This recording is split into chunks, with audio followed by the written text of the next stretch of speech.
Okay, it is 6 o'clock. I'm going to go ahead and call the meeting to order. Can we all please stand for the Pledge of Allegiance? I pledge allegiance to the flag of the United States of America and to the republic for which it stands, one nation, under God, indivisible, with liberty and justice for all. Okay, thank you. Let's do roll call. Gretchen Bedworth, are you on the phone? Here. Thank you. Carlos Graham? Here. Ken Hussey? Here. Michelle Rothmeyer? Here. Lindsay Rowden? Here. And Chris Shepherd? Here. Thank you. Okay, we'll move on to approval of the agenda. Do I have a motion to approve? So moved. Second.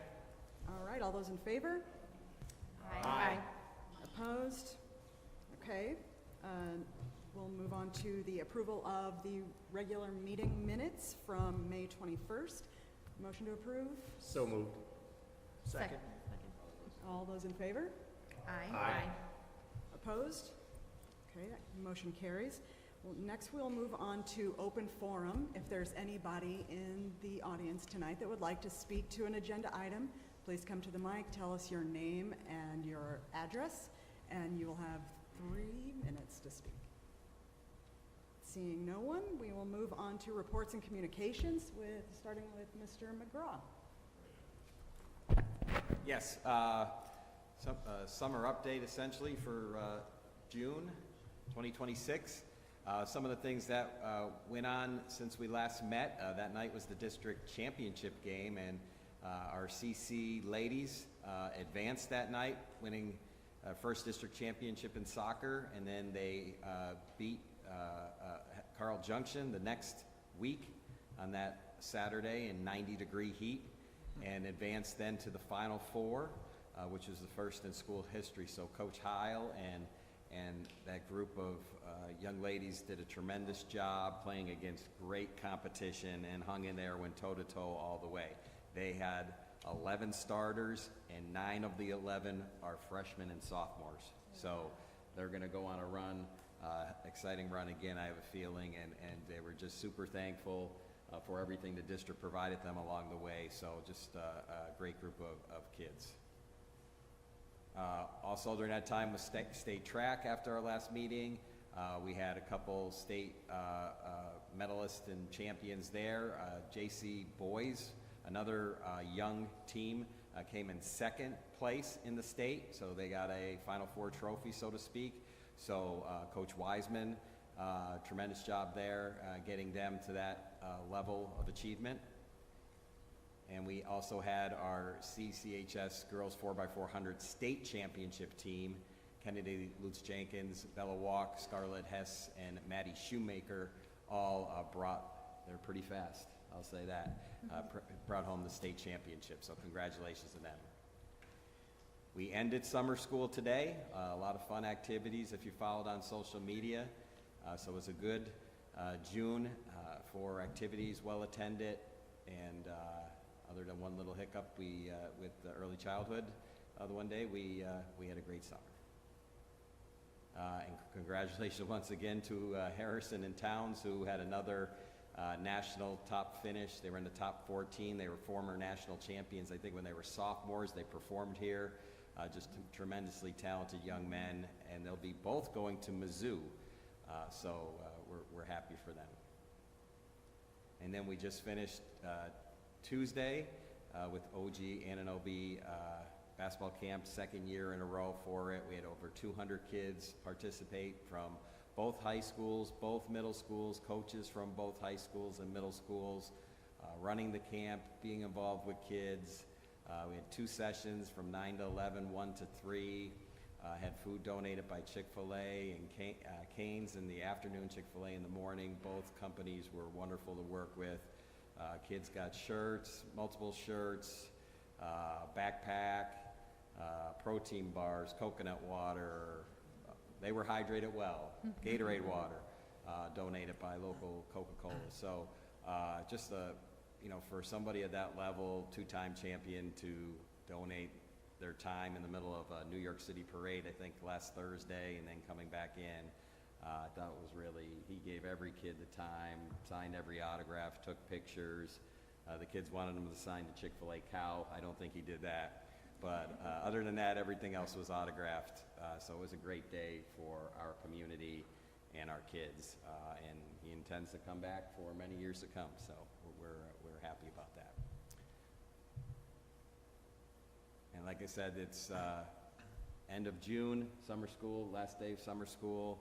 And we're just in preparation of hiring staff, getting ready for 26-27 school year, which you're going to hear a lot about from Sherry with the budget. So thank you. Okay.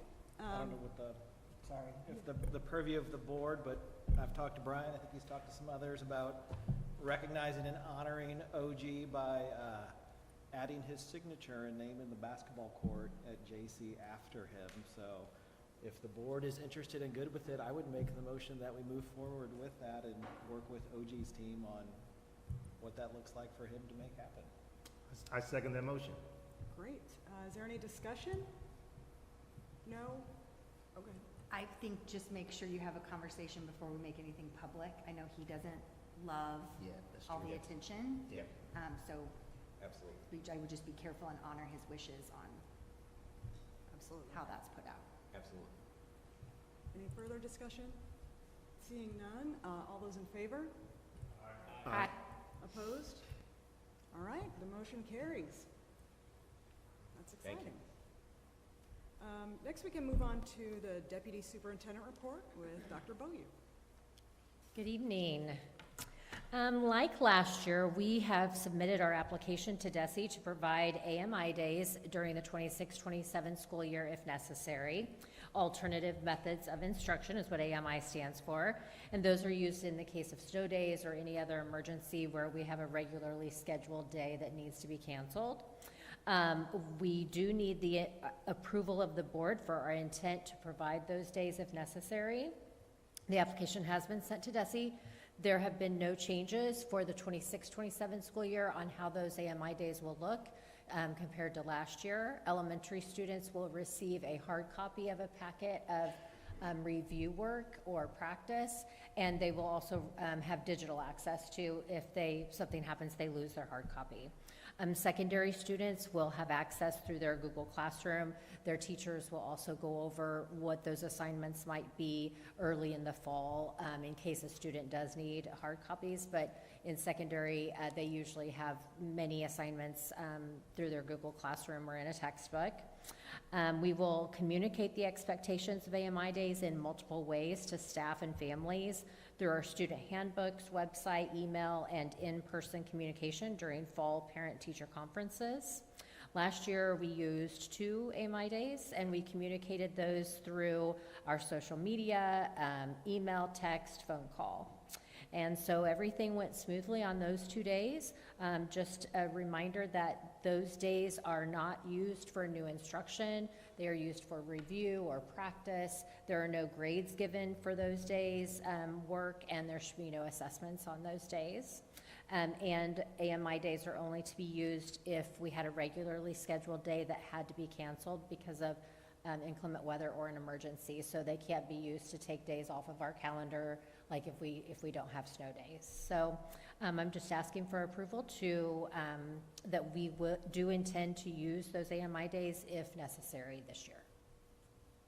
All right, do I have a motion? So moved. Second. Any discussion? Any questions? Okay, all those in favor?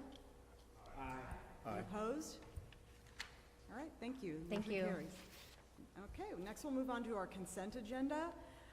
Everyone should have had an opportunity to review these items in your packet. I would entertain a motion to approve. So moved. And a second? Second. Any discussion or questions about the consent agenda? Seeing none, I'll just ask for a vote. All those in favor? Aye. Aye. Opposed? I am going to abstain, just because of a conflict. Yes. All right, thank you. That motion carries. All those in, did I say all those opposed? I did. You did. Okay. Okay, consent agenda passes. And we'll move on to new business, which is the 26-27 budget with Sherry LePage. Thank you. Good evening. Tonight I'm presenting the budget request for fiscal year 2027. Attached to the agenda is the official budget request document. A lot of information if you want to take a look at all of it. The document contains detailed and summary reports, list all budgeted revenues and expenditures by fund, object, and function. The first slide is should look familiar to you. This is what we looked at in both March and May. This shows prior year actuals, the current year budget, the proposed 27 budget, and then projected budgets through fiscal year 2029 for the general and teachers fund only, as well as the transfer out to the capital projects fund. Current projections, the budget for a surplus of almost $300,000 for current operations in fiscal year 27, and deficit spending of $740,000 in 28 and $3.5 million in 29. The next slide is a summary of the budget request for district funds. So basically this is the operating and teachers fund that we just discussed, but it also adds in the debt service and the capital projects fund. Now the capital projects fund is split between regular capital projects and then the bond projects. This shows total projected revenues for fiscal year 27 at $159.9 million and total expenses for these funds of $163.8 million. So it shows an overall deficit spend of $3.8 million, but that's predominantly within the capital projects fund. The deficit spend is due to the second issuance of our $30 million in bonds, April of 2025. The revenues were accounted for in fiscal year 2025, but the expenses are happening in 26 and 27. So that's why it shows a deficit spend in total. The next slide is shows that we anticipate ending operating reserves of $72.3 million in fiscal year 26. With that surplus for 27 of almost $300,000, we'll end with a fund balance of approximately $72.6 million or 53.7%. When you compare our reserves to other school districts in the state, we're a little bit above average. We're above the halfway mark as far as amount in our reserves. The next item, or the next slide, shows we have kind of an informal goal of keeping our reserves at 35%. And the reason that we do that is because 50% of our revenues come from property taxes that we don't receive until January. So we need a fund balance as of July 1st to get us through the first 6 months of the year until our revenues come in.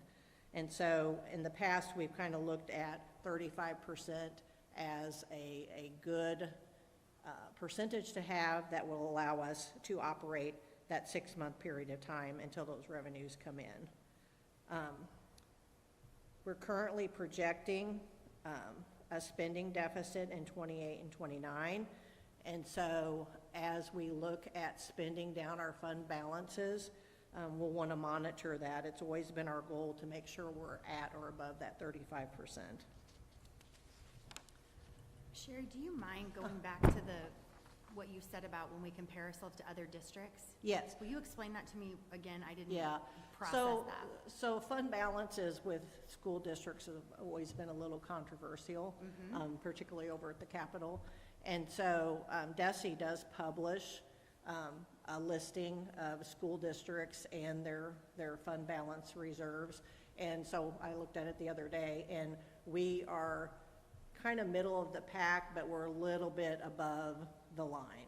So we're not talking percentages. Yes, Okay. we're not, at the top, we're not at the bottom, we're kind Okay, of in that the makes middle. sense. Thank you. Yeah. I have just a quick question on those same lines. Sure. So that gives, as you said, about 6 months with, I guess, the days for the reserves? Yes, because On average, our payroll runs about $6 million a month. Okay. And so we want to make sure that we have enough in reserves that we can cover that payroll for that 6-month period of time. I mean, we get other revenues that come in July, August, September, but the bulk of our revenue comes in January. Yeah. Thank you. Uh-huh. Okay, the next item is, this is our revenue pie chart. And so this shows a breakdown of our revenue sources. And as we talked about earlier, our biggest revenue sources is property tax, followed by state funding, federal funding, county, and then Prop C, which is the 1-cent sales tax. The next slide shows the same information, it's just in dollar format. So it shows you how much we are projecting to get in next year in those revenue sources. So property tax is our, like I said, our largest source of funding. And in the past, our growth in this area has pretty much been non-existent. But due to the State Tax Commission mandate that came out last August, we did see growth in assessed valuation this year. The budget is anticipating a small growth in property taxes because it's a non-reassessment year.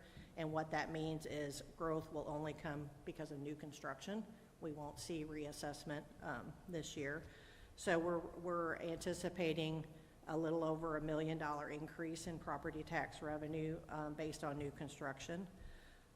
So this is always kind of a hard revenue to deal with this time of year because we actually don't get any of our assessed valuation information from the counties until late July. So we're kind of guessing where we're going to be. But if our assessed valuation changes drastically, we'll go ahead and make an adjustment to the budget in August, September timeframe, so it'll be early on. Has the assessor led on at all where we'll hit that threshold of being caught back up to where we're supposed to be? I mean, I get that this is a non-assessment year, but in 2027, I'm assuming we'll see a little bit of a lift, but at what point is Cole County back where we need to be? It is a non-reassessment year, but I do know from discussions with him, they have been reassessing, not for it won't go into effect in the current year, but it's for that next assessment cycle. Okay. So they've been out reassessing, and so, I mean, I think he's pretty much committed to following the law. Okay, perfect. Yeah. Mm-hmm. That's good to hear. Yes, it's nice to hear. And it helps when other sources of revenue aren't going to be coming in, so we'll hopefully see some increases there. Okay, next chart. This just shows our assessed valuation increases in reassessment years. And up until this year, most of our increases were attributed to new construction, even though they were reassessment years.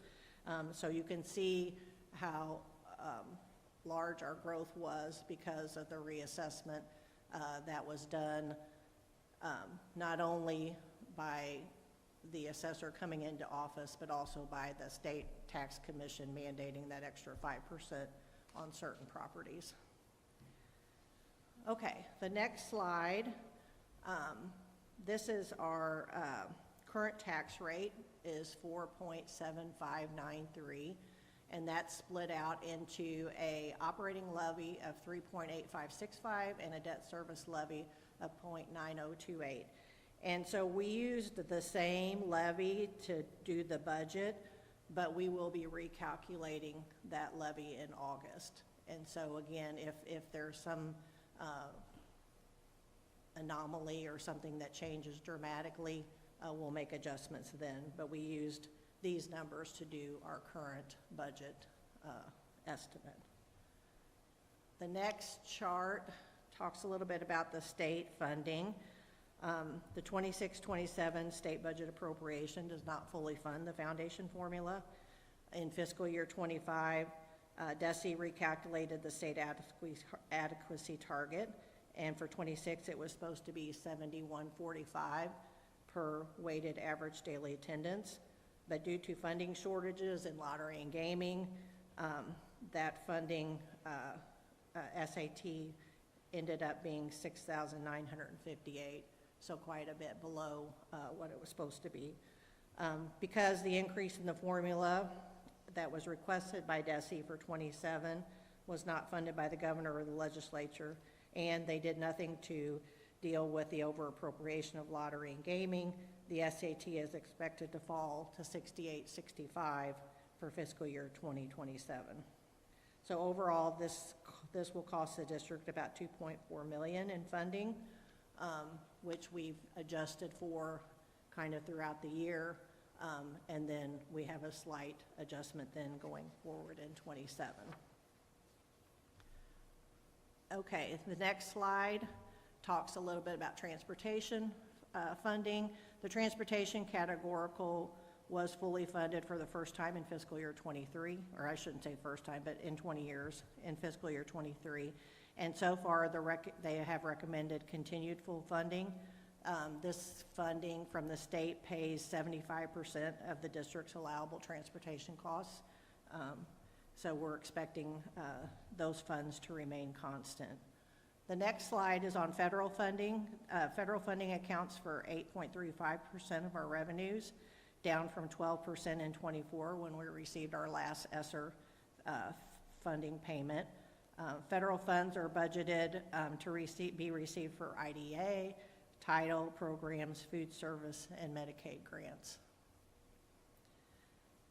The next slide talks a little bit about Prop C. Prop C is 8% of our budget. That's the 1-cent sales tax. We are just budgeting a slight increase of just $127,000 in that area. We're expecting sales tax to stay pretty constant. The next slide talks about county revenue, and this shows a historical summary of the county revenue. The biggest item within the county revenue is the county stock insurance, which we've talked about in the past. It's kind of volatile. Some years it's up, some years it's down. It's been substantially up the last several years. So for 27, we took an average of the past 2 years and budgeted for that. But if the funds come in higher in October, we'll go ahead and adjust for it then. The next slide just talks about other local revenue. It's a pretty small percentage, 5% of our budget, but mainly we talk about it because of the interest income.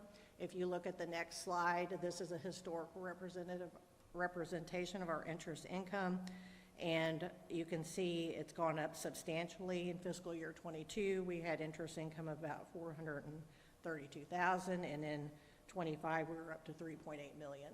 So that has significantly affected our budget and allowed us to deal with some of the loss of revenue in other places.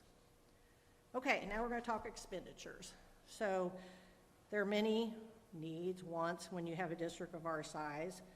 The next slide talks about projected expenditures for 27, including capital and debt service. We're looking at $163.8 million total. That's without adding in the student activity and medical trust funds. The next slide shows expenditures. This is the pie chart, and you can see that our expenditures, predominantly 64% of our, 50% of our expenditures are salaries. When you add in benefits, it comes up to about 64%. And then if you take out capital and debt service, really 77% of our budget is salary and benefits. So that's really the bulk of what we look at when we talk about expenditures. The next slide is the same representation. It's just in dollar format. So it shows you what our projected expenditures are for salaries, benefits, purchase services, supplies, debt service, and capital outlay. The next slide talks a little bit about salaries.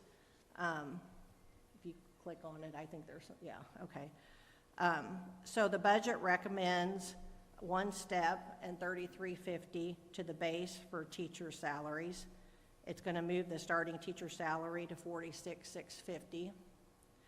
This equates to a $4,079 raise for teachers, the largest increase in 18 years. Also, along that line, the district began participation in the Career Ladder Program in '23. This program allows teachers who participate to get supplemental payments of $1,500, $3,000, and $5,000, depending on years of experience and hours completed. We currently have 619 teachers that participate in Career Ladder. That's up from 536 in fiscal year .24. The budget also recommends raising beginning hourly pay for custodians, paras, secretaries, and food service staff by an additional $1.25, as well as giving them one step on their schedules. As you can see, since fiscal year '22, beginning hourly rates have increased substantially. That's been a goal of ours, to move those up. Most other classifications that aren't on a schedule will receive a 7% increase. The next slide talks a little bit about the different positions. So we have no net increase in staff positions. We're adding some staff and we're deleting some staff. So we're adding 4 new positions at the new and expanded Jefferson City Academic Center. Due to increased space and added classrooms in the remodeled building, we're adding 2 regular ed teachers, 1 special ed teacher, and 1 assistant principal position. We're adding 1 fine arts specialist at East Elementary to assist in the transition of East Elementary to a fine arts academy, and we're adding 1 math teacher to Capital City High School. 6 elementary teaching positions have been eliminated due to enrollment trends, but no one has been let go. Those have just been done by attrition. In total, salary expenses will increase by $5.4 million. The next slide talks about benefits. So if you're increasing salaries, benefits are going to increase accordingly.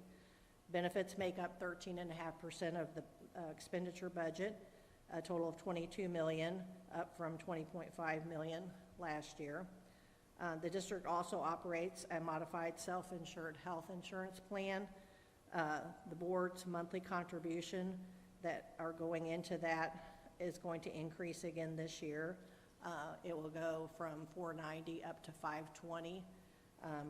We're hoping with that increase, and then we are also increasing employee premiums, that this will help to write our medical trust.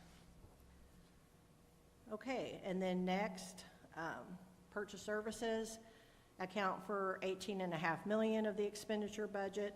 Some of the larger expenses in this area are transportation, substitute teacher pay, software contracts, insurance, and property upkeep. The next slide talks about supplies. Supplies make up 7.3% of our budget, and the 3 largest expenses in this category include food purchases, utilities, and instructional supplies. On the capital project side, we're anticipating expending $11.1 million on capital projects in fiscal year '27, mainly finishing up the projects approved by the voters in April 2023. We anticipate transferring $2 million from the operating fund to the capital projects fund for future CI costs and maintenance of facilities. The next slide talks about debt service. The debt service fund is dedicated to the payment of principal, interest, and fees on our general obligation bonds. We currently have outstanding general obligation bond debt of $185.9 million.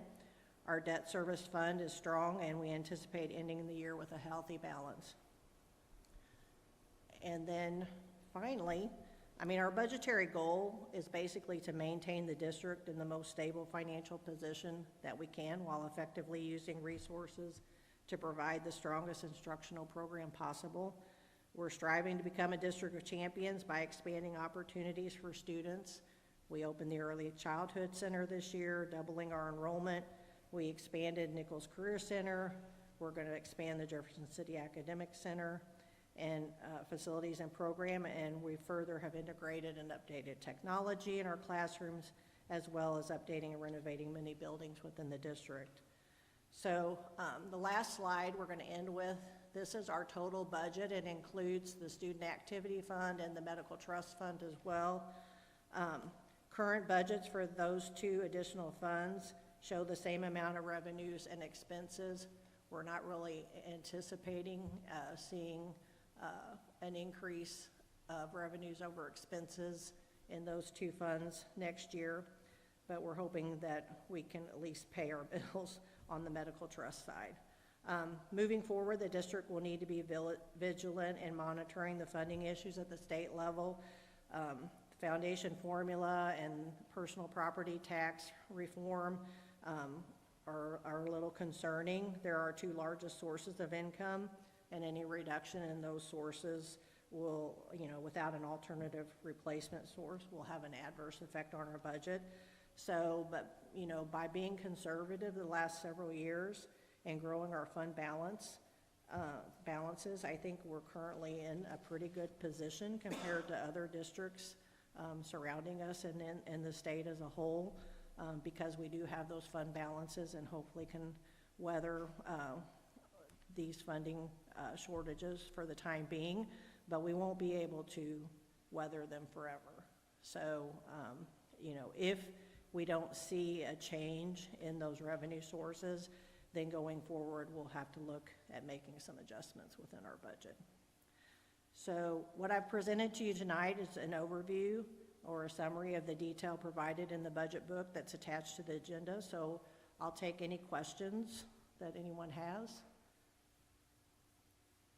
And if there aren't any, I'm going to read the motion because it's pretty. I just got one, Sherry. Yeah, sure. So will we be watching that health insurance fund throughout the year? Yes, Okay. yes. So when will we get data? So monthly on that, or- our first increase in premiums actually came out of the payroll this week.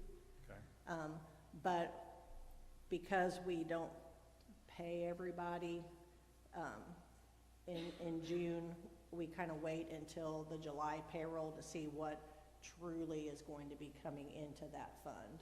isn't there a lag with the claims and stuff too, so? Yeah, there is a lag with the claims. Yeah, so Yeah. we really probably won't know anything till probably September? Yeah, I'd say a good 3 to 6 months into the year, we should be able to see how we're doing. Yeah, We had and, one in like September last year, December. Yeah. And pretty much. yeah, so, anyway, okay. So I need a motion to approve the 26-27 budgeted revenues, expenditures, and transfers, and to adjust the 25-26 budgeted revenues, expenditures, and transfers to actual. Second. Okay, is there any other just discussion? Seeing none, all those in favor? Aye. Opposed? Okay, the budget passes. I just want to say, Sherry, I appreciate that so much. I know that we owe you a debt of gratitude. Jeff City is in a good position because of you. And, if the funding landscape continues with underfunding public schools, this is not going to be easy for a lot of districts, and we are in a good position. Thank you. Okay, next we have future dates. July 3rd, the district is closed. Our next regular board meeting is Thursday, July 23rd, here at Dix Road, and the first day of school is August 24th this year. And there you go. I would make a motion to suspend open to enter into the closed meeting by roll call vote pursuant to Chapter 610.021 of the Revised Statutes of Missouri, Sections 1, legal action, 3, hiring, firing, disciplining, or promotion of an employee, 13, individually identifiable personnel records, and 14, records which are protected from disclosure by law. Do I have a second? Okay, roll call. Gretchen, I'll skip past you since you can't vote, we're going in closed. Carlos Graham, Yes. Ken Hussey, Aye. Michelle Mormeyer, Yes. Lindsay Rowden, Yes. and Chris Shepherd. Yes. Thank you. And, Warren. yeah, aye, yes. Thank you. Okay, that'll do it. We will take a 3-minute break and come back at, I can't see that clock, 3 minutes. Thank you.